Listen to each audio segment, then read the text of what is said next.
హరిహర వీరమల్లు. అమ్మో పవన్ కళ్యాణ్ సినిమా అంటే ఫ్యాన్స్ కి పండగ. 2000 కోట్ల పైన కలెక్ట్ చేయబోతుంది. పుష్ప రికార్డులు బ్రేక్. ఈ సినిమాతో పుష్ప చావా ఏ రికార్డులు మిగలవు. ఇంకో బయట ఉందండి. తెర చింపేశారు. నాకు తెలిసి ఈ సినిమాతో బాహుబలి కానీ పుష్ప 2 కానీ చావా కానీ ఏ రికార్డు మిగలదు. పవన్ కళ్యాణ్ కెరీర్ లో బిగ్గెస్ట్ బ్లాక్ బస్టర్.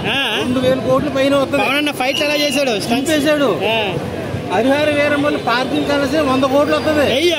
ఊహించుకోండి ఏ రేంజ్ లో ఉంటుందో. ఈ సినిమాకి ముందు చాలా ట్రోల్ చేశారు కదా, ఫ్లాప్ అవుతుంది అది అనేసి. ఓజీ అవసరం లేదా ఇప్పుడు? ఓజీని మించి ఉంది సినిమా. నాకు తెలిసి పవన్ కళ్యాణ్ ఫ్యాన్ పిచ్చి పూనకాలే పిచ్చి పడేశాడు. Mega fans comeback. Game changer తో డిసప్పాయింట్ ఉన్నారు. ఇప్పుడు కాలర్ ఎగరేస్తారా? డబల్ కాలర్ ఎగరేసుకుని తిరుగుతారు. పవన్ కళ్యాణ్ మజాకా తీసాడు. సూపర్. నెక్స్ట్ ఓజీ ఎలా ఉండబోతుంది? ఓజీ దీని మించి ఇట్టుకుంటాలని కోరుకుంటున్నాను. అంటే ఇద్దరు డైరెక్టర్లు మారారు కదన్న, సినిమాలో ఏమైనా కొంచెం మైనస్ ఏమైనా ఉన్నాయా? లేదు అవి ఏం లేవు. సినిమా నేను డిసప్పాయింట్ అవుతుంది, కంగారు పడ్డా కానీ 2000 కోట్ల పైన కొడతాను. చిప్పు దగ్గర ఫైట్, చార్మినార్ పైన దూకు ఫైట్ చేస్తాడు. క్లైమాక్స్ లో బాబీ డిజల్తో ఫైట్ ఉంది. అరకు 4 మూలలో చూపించాడు. 2000 కోట్ల పైన కలెక్ట్ చేస్తుంది Harihara Veeramallu. Super. Thank you.